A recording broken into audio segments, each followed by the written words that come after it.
Olá, caros amigos, caras amigas, sejam bem-vindos a este momento da explanação do Evangelho no Lar, no formato online.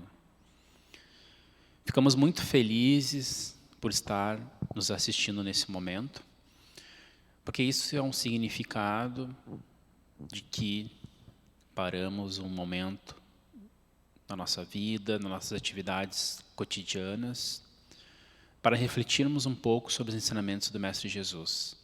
Ficamos muito felizes com a presença de todos que estão nos assistindo agora e que possamos, durante esses breves instantes, ser instantes a qual consigamos, então, gerar conhecimento, harmonia, paz para a nossa vida, para conseguirmos seguir a nossa trajetória evolutiva, reencarnatória, de uma forma cada vez mais assertiva.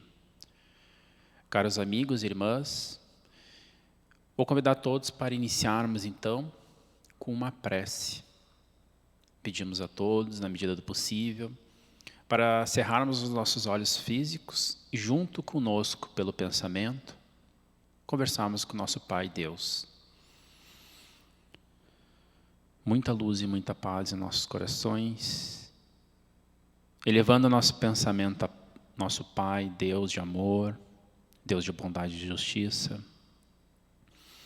Agradecemos a oportunidade que Tu nos ofereces, Pai, da vida.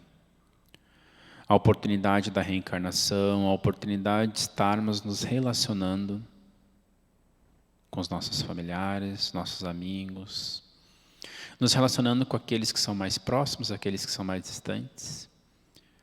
Agradecemos, Pai, pelos recursos que Tu nos ofereces, necessários. Os recursos físicos, materiais, mas principalmente, Pai, pelos recursos espirituais, pelo apoio incondicional do nosso anjo guardião, Espírito protetor, através dos bons pensamentos, das boas inspirações, do amparo espiritual, para que possamos nos manter firmes, confiantes nos nossos objetivos. Graças Te damos por tudo e pedimos então licença para iniciarmos o trabalho da explanação do Evangelho no dia de hoje. Que assim seja. Hoje então estaremos fazendo as nossas reflexões em cima do capítulo 5 do Evangelho segundo o Espiritismo, intitulado Bem-aventurados os aflitos. No capítulo 5, especificamente nós falaremos brevemente sobre o item 21, que é intitulado Perda de pessoas amadas, mortes prematuras. Então nós faremos uma breve leitura, não na integralidade do texto, porque o texto é relativamente longo, mas depois nós fazemos uma reflexão e depois convidamos a todos para lerem esse texto na sua integralidade. De antemão, esse texto ele está dentro dos itens intitulados Instruções dos Espíritos do Evangelho segundo o Espiritismo, e ele foi trazido por Sanson, que é um ex-membro da Sociedade Espírita de Paris, no ano de 1863, que começa dizendo assim para nós: Quando a morte ceifa nas vossas famílias, arrebatando sem restrições os mais moços antes dos velhos, costumais dizer: Deus não é justo, pois sacrifica um que está forte e tem grande futuro e conserva os que já viveram longos anos, cheios de decepções, pois leva os que são úteis e deixa os que para nada mais servem, pois despedaça o coração de uma mãe, privando-a da inocente criatura que era toda sua alegria. Humanos, é nesse ponto que precisais elevar-vos acima do terra à terra da vida, para compreenderdes que o bem muitas vezes, está onde julgais ver o mal. A sábia previdência, onde pensais divisar a cega fatalidade do destino. Por que haveis de avaliar a justiça divina pela vossa? Podeis supor que o Senhor dos nossos mundos se aplique, por mero capricho, a vos afligir penas cruéis? Nada se faz sem um fim inteligente.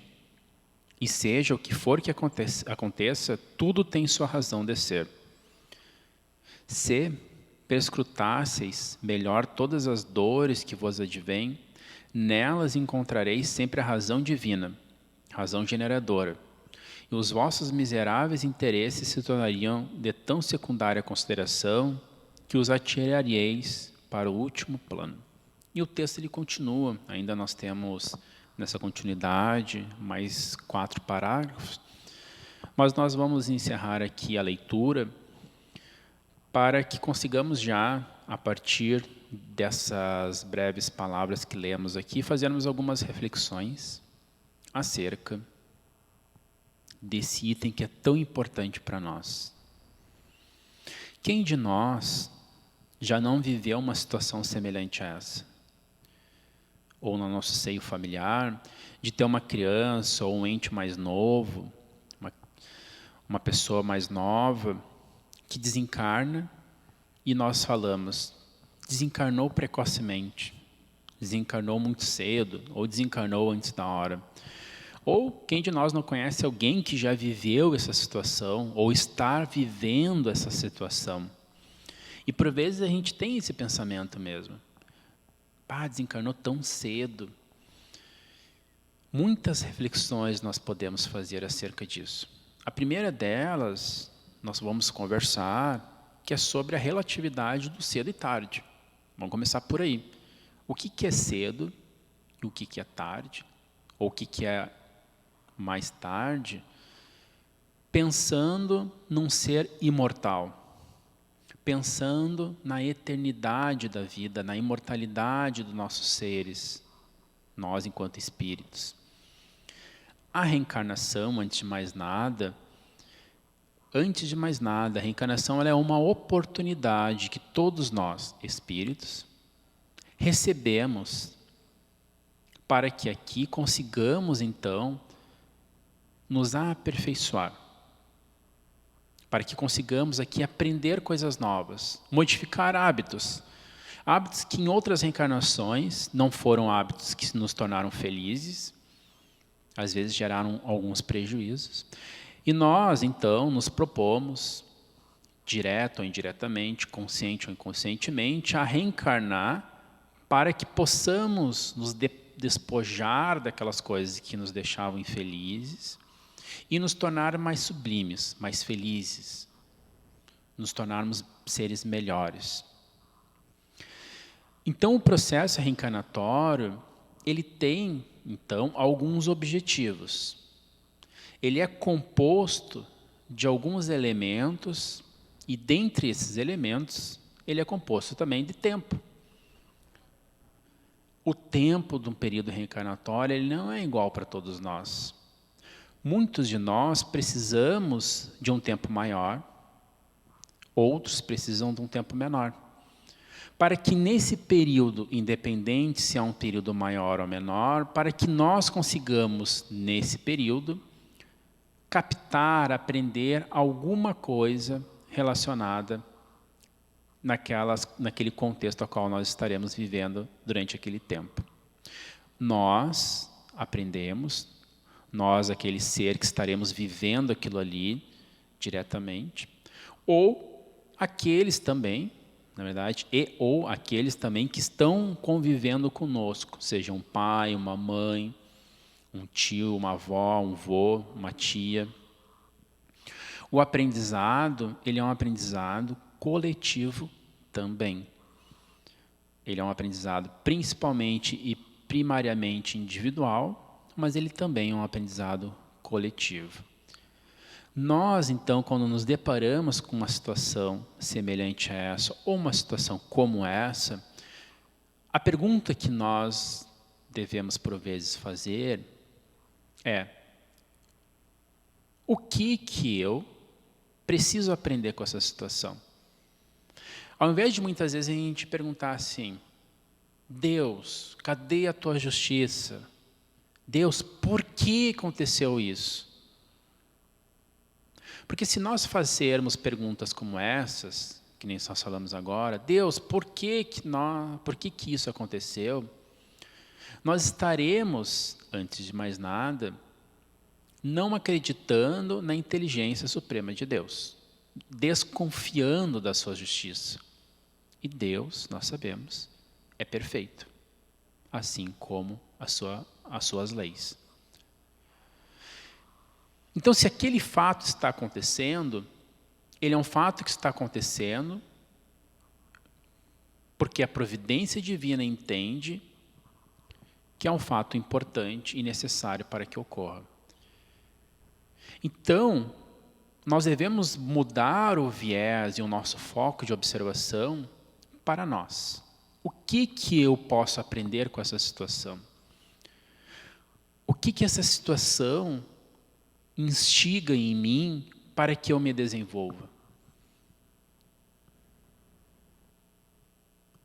Desenvolver a perseverança, a paciência, a resignação, a fé, o trabalho, a boa vontade.